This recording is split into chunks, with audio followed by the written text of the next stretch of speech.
How's he doing, Liv? I think you should stop right there. Stupid. I don't think so.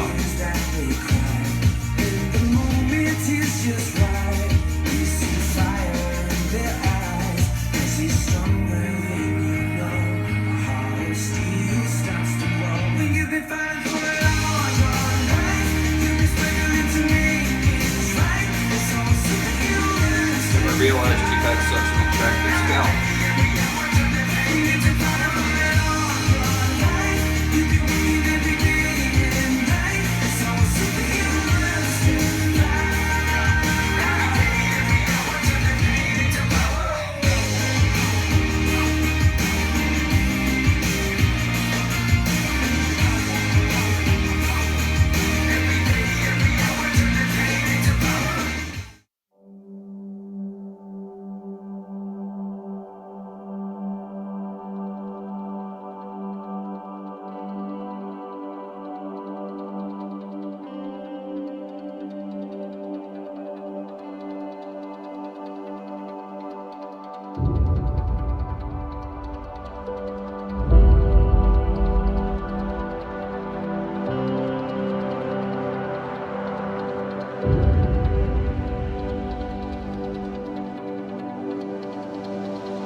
December 30th, and I am on my way to yoga this morning. I'm having a good week, feeling good.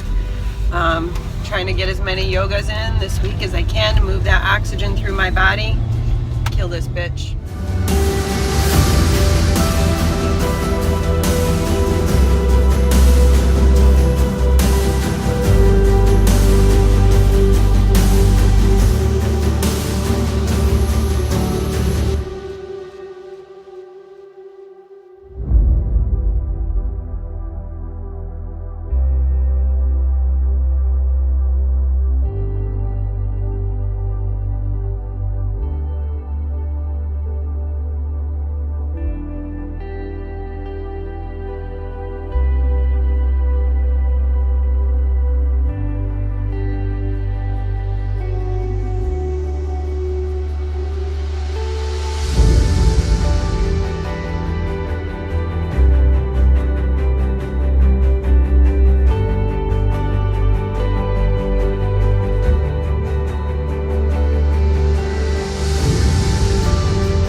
January 5th, I had my third chemo treatment today and not feeling so hot, but it's worth it all because I found out today that my tumor for sure is getting softer and flatter, which means the chemo's working, so I will keep doing this.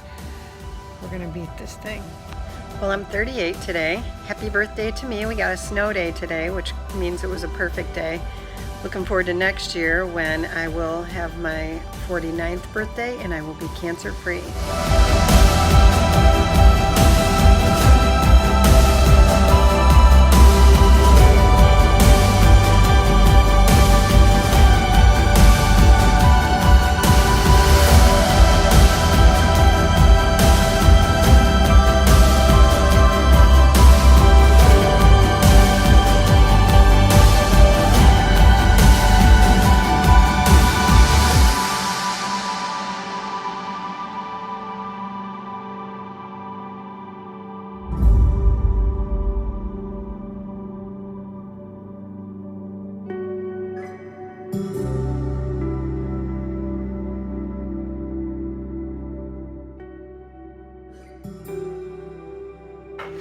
Okay, this day is too nice not to take a walk with my furry friend here.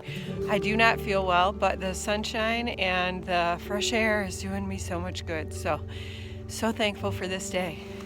It's January, 24th? Okay, January 31st, I'm taking another walk, but there's something that I wanted to make sure that I got on this video, and it is the best thing anybody ever said to me when I was diagnosed, or since I've been diagnosed, and it came from my brilliant husband, who way back in the beginning said to me, Jennifer, you know, there are going to be dozens of girls in your classes who will someday be touched by this same disease, and you can be an example for them for what strength looks like and how they can handle this situation and what to expect from it. And that has stayed with me because I wanted these girls to see that, you know, to see me laughing even with no hair, to see me living, to see me caring about other people's problems, not just my own. And I think that was a really great statement, and that is one thing I would share with anybody else that has to go through this. Hopefully it'll be extinguished and this will be a thing of the past, but should anybody else I know have this problem, that's one thing you should keep in mind. There's always somebody watching. So anyway, thanks to everybody for all the kind words all the way along the way, but that was something that really stood out way back. I mean, I think it was the first couple weeks of my diagnosis. So love you, Gary.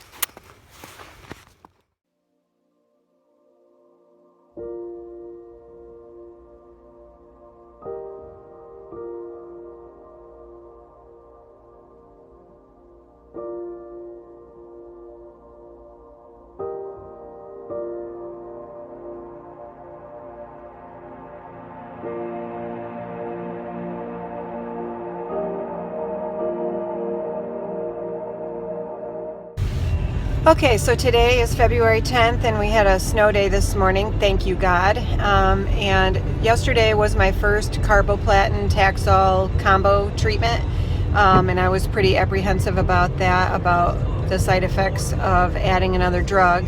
But I feel really good today. I got up this morning and went to the gym, so I'm relieved and I'm encouraged, and I'm sure in a couple days I'll feel achy because that's one of the side effects. So it's not like every day is going to be like this, but if I get a couple days like this a week, I am thrilled to death. So just happy.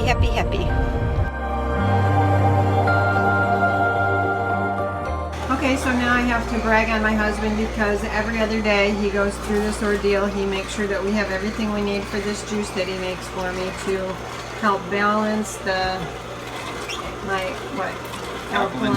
alkalinity in my body to help fight the cancer. And so we're making juice now with wheatgrass and broccoli, cucumbers, celery, apples, kale, carrots, sprouts.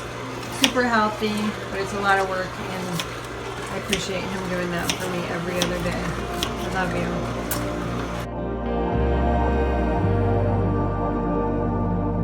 Okay, so I just met with both the reconstructive surgeon and the surgeon that will be doing my surgery in May. I'm so excited because they were both so thorough, so knowledgeable, so patient, so caring, so into everything that I need, and I just feel like I'm in the best hands ever. So at this point, I'm excited to move forward. I feel like there's a light at the end of this tunnel, and I'm just so grateful for the care that I'm receiving here because it's so opposite of what I have experienced at home with some of the doctors that I've had to encounter there. So I am blessed and I am lucky, and I am looking forward and counting down.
chemotherapy. Very excited to be able to say that. It's been a long 5 months, and I'm very ready to put this leg of this journey behind me. I'm a little apprehensive about what the next couple days have in store for me, just because I've been not feeling the best lately and been really puffy. I don't know if you can see that, but puffy in my face, puffy in my hands, puffy in my legs, feet and ankles. And so I really don't want to introduce these toxins into my body again. However, I am determined to kill Jan. And so if this is what it takes, then this is what we're gonna do. So one more of these, put this leg of this journey behind me, and we will move on to the next phase. So here we go.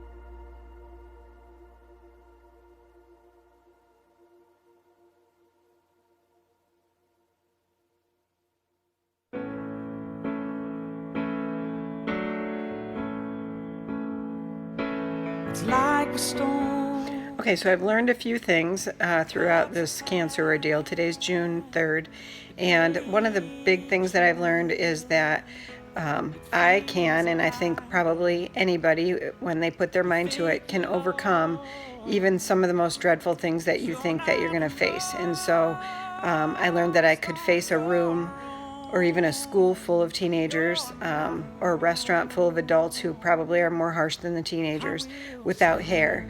And that, you know, that would come to pass. That would become easier each time that I had to do it. And so the things that seemed so daunting and the things that people told me would happen to me when I got cancer, at first I would be in panic mode, but then I learned that you just go through it one day at a time, and you make it through, and you're done. And so valuable lesson for everybody, just that you can meet the challenge and really power through it. It hurts my heart to see you cry. I know it's dark, this part of life. Oh, it finds us hard. We're too small to stop the rain. Oh, but when it rains, I will stand by. I will help you through. When you've done all you can do and you can't cope, I will dry your eyes. I will fight your. Okay, so another big thing that I learned through this experience is that really our bodies are just shells, and I know that people say that and kind of throw that around, but I don't know that we all really realize it, because so much of our identity is based on your hairstyle and your clothes and all of that stuff. But losing my hair, losing my eyelashes, losing my eyebrows, you know, not being in the same physical condition that I was in before, really showed me that I was the same person, even though I didn't look like the same person always. And so this is just a shell that we are in, and our soul and our spirit is still the same no matter what we look like. So we kind of all need to get over the vanity of it all, I think. Some to a greater degree than others probably. But the other thing that after going through surgery, 5 months of chemotherapy, that still surprises me is that the shell will betray you. And it's kind of shocking, and it's kind of sad because you don't have a lot of control over it. So it's still you, but it's separate. So that's another big lesson that I've learned. Let go.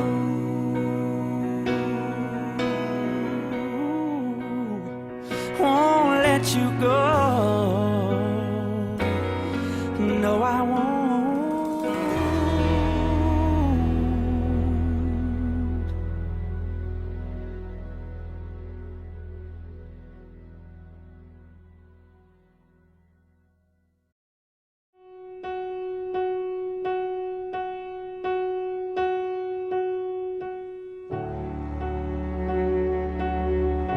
You know what? In a situation like mine, it never hurts to be called a badass. Sometimes, on days you don't feel like it, you rise to the occasion, and it makes a difference. Take a minute to thank God for the army of angels that He put in my life throughout this really dark stretch. I felt blessings raining down on me almost continuously. And so when I say an army of angels, I mean an army of angels. I know I had so much support and it made such a difference. So thank you, God, for these people that you placed in my life at this point in time. And thank you to my husband, Gary, for all of his unending support. Really never missed a beat, always right there by my side, every doctor's appointment, everything. And if he even sensed that I was getting a little bit discouraged, was right there to pick me right back up and we get right back on track. So thank you, Gary, for everything that you did and just being the man that you are. I love you so much. Thank you to my brother Tony and sister-in-law Becky for a million things that they did for us, including getting our kids on chemo days, keeping them while we were at Mayo, organizing Team Jones for the sunburst, little gifts that they would, sometimes Becky would think of something before I even knew that I needed it and pick that up for me. And that was really, really helpful. And just like dinners out and getting me out of the house sometimes. So you guys were amazing, unbelievable. I love you more than you'll ever know. Thanks to Tom and Gina McGlone for their help with travel expenses and, help with dinners that they made. Thank you to everybody who provided dinners, organized fundraisers, organized any kind of support. I know there were a lot of things that went on, and I can't thank you guys enough. Thanks to my department for all of your help with when I was out, and the people that I work with, all the support I received every single day at work. Just thank you to everyone that helped us and that carried us through this, because that was really what it felt like it was, carrying us through this. So I have been greatly blessed, and I can't thank you enough. I love all of you.